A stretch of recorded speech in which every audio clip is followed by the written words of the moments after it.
حضرت عمر اور ایک غریب آدمی بدو۔ رات کے وقت وہ کہیں بیچارہ صبح سے چلا تھا، مدینے پہنچتے اسے رات ہو گئی۔ اس نے ڈرتے ہوئے بنا باہر خیمہ لگا لیا جہاں رات ہوئی۔ آدھی رات کو 1-2 بجے سمجھ لیں پہنچا وہ مدینے۔ اس نے باہر خیمہ لگا لیا۔ بیوی اس کی امید سے تھی۔ بچے کی ولادت کا وقت قریب آ گیا، بیمار ہو گئی۔ اس نے ایک خیمہ لگایا، بیوی اندر ہے۔ حضرت عمر گشت پر تھے، رات کو ساتھ ایک غلام تھا۔ حضرت عمر کہنے لگے، وہ آگ جل رہی تھی تھوڑی سی، پتہ کرو کون ہے۔ آپ کا غلام پتہ کرنے گیا تو بدو نے ڈانٹ دیا، کہنے لگا جاؤ تمہیں کیوں بتاؤں۔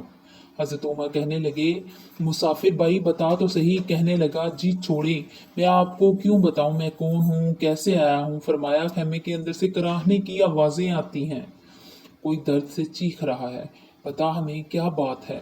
کہنے لگا جی میں فلاں بستی علاقے کا ایک غریب ہوں، امیر المومنین عمر فاروق سے ملنے آیا ہوں، اور رات ہو گئی ہے تو باہر خیمہ لگا لیا ہے، صبح میں ان سے مل کر چلا جاؤں گا۔ تو رات کو تکلیف دینا پسند نہیں کیا، تو میری بیوی امید سے تھی، اب بچے کی ولادت کا وقت قریب ہے، پاس کوئی نہیں۔ حضرت عمر کہنے لگے تو ٹھہر، میں ابھی آیا۔ چہرے پر نقاب ہے، اسے بتایا نہیں کہ میں امیر المومنین۔ عمر دوڑے اپنی زوجہ سے کہنے لگے اگر تجھے بہت بڑا اجر ملے تو تو حاصل کرے گی۔ کہا کروں گی۔ تو کہنے لگے چل پھر میرے ساتھ، بہت بڑا اجر ہے، ایک دوست کے ہاں ولادت کا وقت ہے، ضرورت کی چیزیں ساتھ لے لو۔ اس عورت نے تھوڑے دانے لے لیے، گھی لے لیا۔ حضرت عمر سے کہنے لگی لکڑیاں اکٹھی کر لیں، امیر المومنین کونسلر کی بات نہیں بتا رہا، میں آپ کو MP کی بات نہیں بتا رہا، MNA کی بات نہیں بتا رہا، جو 10 گاؤں کو ملا کر چیئرمین بنایا اس کی بات نہیں بتا رہا، اس کی بات بتا رہا ہوں جو 22 لاکھ مربع میل کا حکمران ہے، اس کی بات بتا رہا ہوں جو گلی سے گزرے تو شیطان رستہ بدل جاتا ہے، اس کی بات بتا رہا ہوں جس کے بارے میں مصطفیٰ کریم صلی اللہ علیہ وآلہ وسلم نے فرمایا میرا عمر تو وہ ہے 950 سال۔ حضرت جبرائیل بھی اس کی شان بیان کریں تو اس کی عظمت ختم نہیں ہوتی، اتنا بڑا شخص۔ حضرت عمر نے لکڑیاں اکٹھی کی، اینٹوں کا روڑوں لے کر چولہا بنایا۔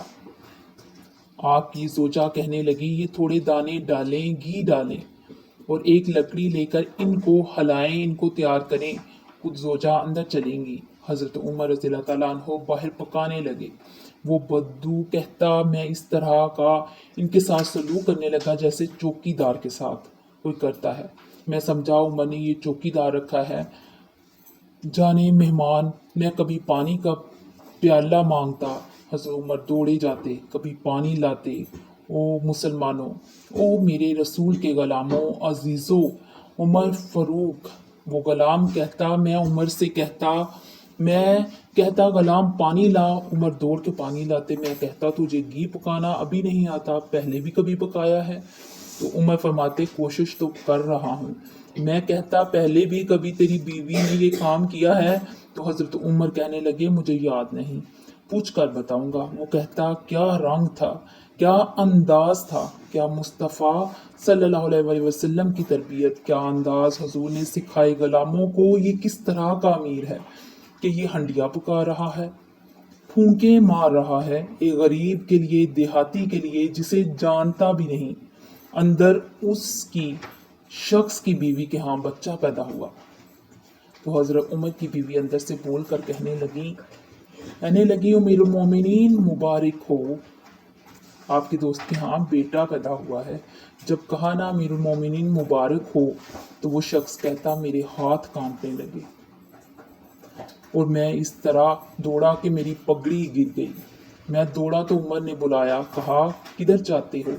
کہنے لگا آپ امیر المومنین ہیں، آپ امیر المومنین ہیں، آپ حضرت عمر رضی اللہ تعالیٰ عنہ ہیں، کیسر و کسریٰ جس کے نام سے ڈرے، آپ وہ ہیں جسے مصطفیٰ نے دعا مانگ کر اللہ سے مانگا، وہ والے عمر ہیں، آپ جس کے لیے علی مرتضیٰ فرماتے ہیں میں روز دعا کرتا ہوں، وہ والے عمر ہیں، جس کے بارے میں ابو بکر صدیق نے فرمایا تھا کہ میں اللہ سے کہوں گا مولا جو تیرے محبوب کی امت کے حق میں سب سے بہتر تھا میں اسے خلیفہ بنا کر آیا ہوں۔